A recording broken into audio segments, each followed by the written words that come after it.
আসসালামু আলাইকুম। সংবাদে আপনাদের সবাইকে স্বাগত। সংবাদ শিরোনাম। প্রার্থিতা প্রত্যাহারের শেষ দিন সরে দাঁড়ালেন বরিশাল 5-এর জামায়াত নেতা মোয়াজ্জম। ঠাকুরগাঁও 2-এ ভোট করবেন না স্বতন্ত্রের জুলফিকার, কাল প্রতীক বরাদ্দ। গণভোটের প্রচারে আজও দেশের বিভিন্ন জেলায় উপদেষ্টারা দেশের সংস্কারে হ্যাকে জয়যুক্ত করার আহ্বান, গণতান্ত্রিক ও বৈষম্যহীন সমাজ গড়ার প্রত্যয়। আমি যদি সংস্কার চাই, আমার হাতে গণভোট ছাড়া কোনো উপায় নেই। সিলেটে এক আসন নিজেদের করতে মরিয়া বিএনপি জামায়াত। নির্বাচনের প্রত্যাশার পুরোটাই বুঝে নিতে চান চুয়াডাঙ্গার ভোটাররা। যে এমপি হোক এই বিষয়টা নিয়ে কাজ করবে যে মাদক যেন আমাদের জেলাতে প্রবেশ না করতে পারে, যেখানে কোনো দুর্নীতি থাকবে না, তার কাছে যেন যে কেউ আবদার করতে না পারে যে এমপি সাহেব আমি তো আপনার লোক, আমার এই জিনিসটা চাই। মানুষের যে প্রতিশ্রুতি দেওয়া হয়েছিল সেই প্রতিশ্রুতি পূরণ করবেন। গোপালগঞ্জে ইঁদুর মারার বৈদ্যুতিক ফাঁদে 1 বছরে প্রাণ গেছে 12 জনের। অসাবধানতায় বিদ্যুৎস্পৃষ্ট হচ্ছে শিশু, বৃদ্ধ সহ অনেকে। আইনি পদক্ষেপ নেওয়ার আশ্বাস পুলিশের। ভরা মৌসুমেও যশোরের শাকসবজির চড়া দাম। অসাধু ব্যবসায়ীদের কারসাজিতে হিমশিম খাচ্ছেন ক্রেতারা। ক্রমান্বয়ে 10-20 টাকা করে বেড়েই যাচ্ছে, প্রত্যেক জিনিসের দাম এখন বৃদ্ধি। গত মাসে বাজার করলাম আর এই মাসে যেটা বাজার করতেছি অনেক বেশি। ত্রয়োদশ সংসদ নির্বাচনের প্রার্থিতা প্রত্যাহারের শেষ দিন ছিল আজ।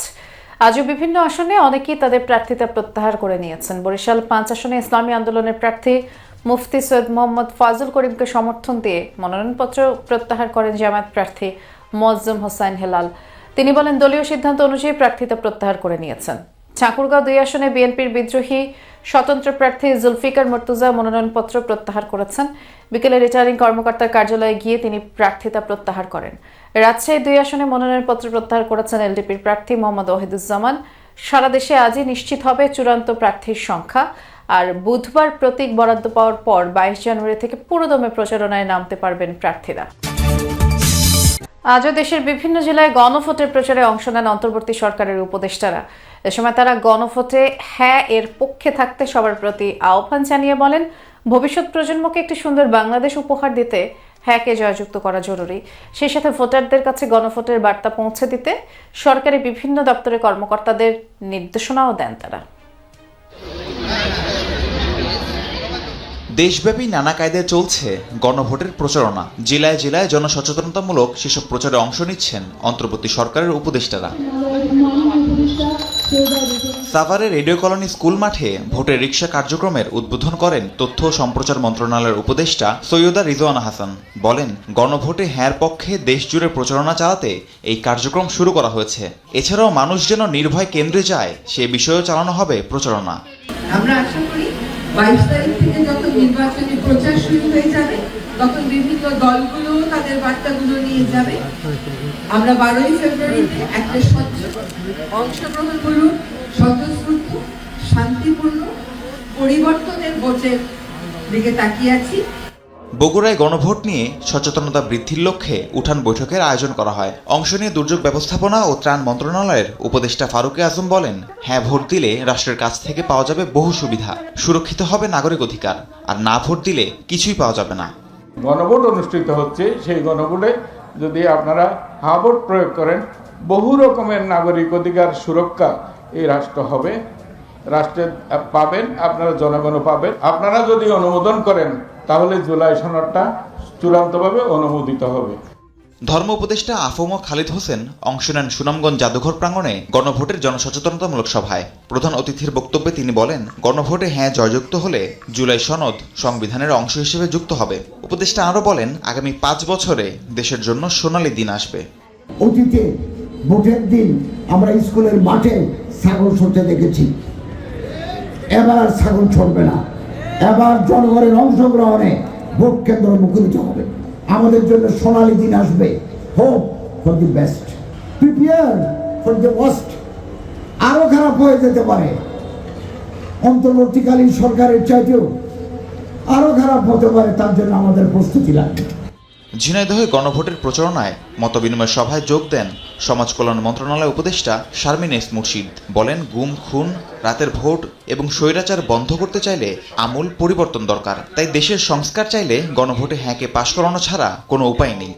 আমি যদি সংস্কার চাই, আমার হাতে গণভোট ছাড়া কোনো উপায় নেই।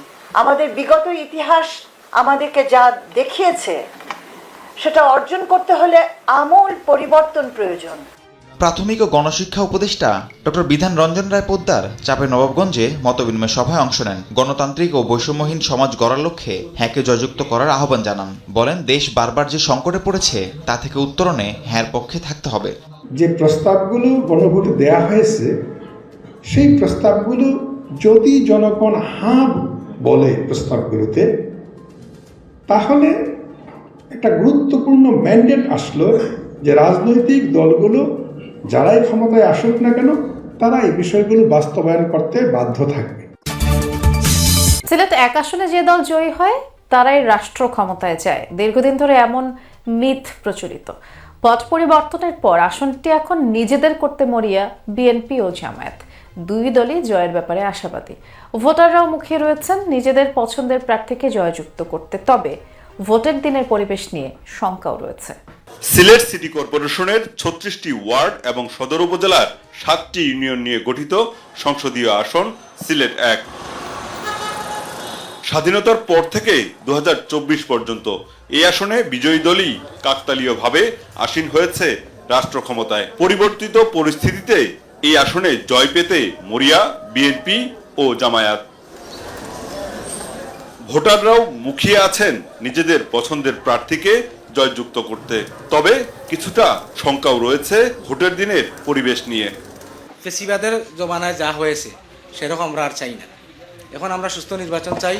আমরা যার কাছে আমাদের এই মূল্যবান ভোট আমরা তাকেই দিব যার কাছে আমরা দেশ নিরাপদ মনে করব। দেশের ওখানে বুঝদার বহুত মানুষ আছে, সবে সচেতন ভোটার, তারা বিবেচনা করবো করিও তারা যে সুন্দর ওই ধরনের ভোটটা দিব। নিরাপদভাবে যে ভোট দিব ওই নিরাপত্তাটা অনেক সময় দেখা যাচ্ছে যে দিতে পারতেছে না সরকার। ওই নিরাপত্তাটা চাই। আচরণবিধির নিয়মের বেড়াজালে মাঠে এখনো নেই তেমন তোড়জোড়। ধানের শীষের প্রার্থী বলছেন দেশের মানুষ বিএনপিকে গ্রহণ করেছে, তাই বিজয়ের আশাও প্রকাশ করেন তিনি। অন্যদিকে জয়ের প্রত্যাশা ব্যক্ত করলেন জামায়াত প্রার্থীও। যতবার সুষ্ঠু নির্বাচন হয়েছে তার বেশিরভাগ সময়ে বিএনপি জয়লাভ করেছে। এই আসনে সিলেটে আমরা কি পরিবর্তন আনবো সেগুলি আমরা পরিকল্পনাগুলি কম বেশি মানুষের সামনে উপস্থাপন করেছি। তো আমার বিশ্বাস আমরা যে সাড়া পেয়েছি মানুষের কাছ থেকে, আশা করি ভোটের দিনেও সেটার প্রতিফলন আমরা দেখতে পাবো। রাজনৈতিক দলেরও পরিবর্তন চায়, একটা আওয়াজ আসে সারা দেশেই যে সবাইকে দেখেছি আমরা এখন নতুন মুখ দেখতে চাই। সন্ত্রাস, চাঁদাবাজি এবং দুর্নীতি এই 3টা জিনিসের দ্বারা মানুষ অতিষ্ঠ, তাই এটা থেকে মুক্ত হতে চায়। আর মুক্ত হওয়ার জন্য জামাতকেই বাছাই করে নেবে আমার বিশ্বাস।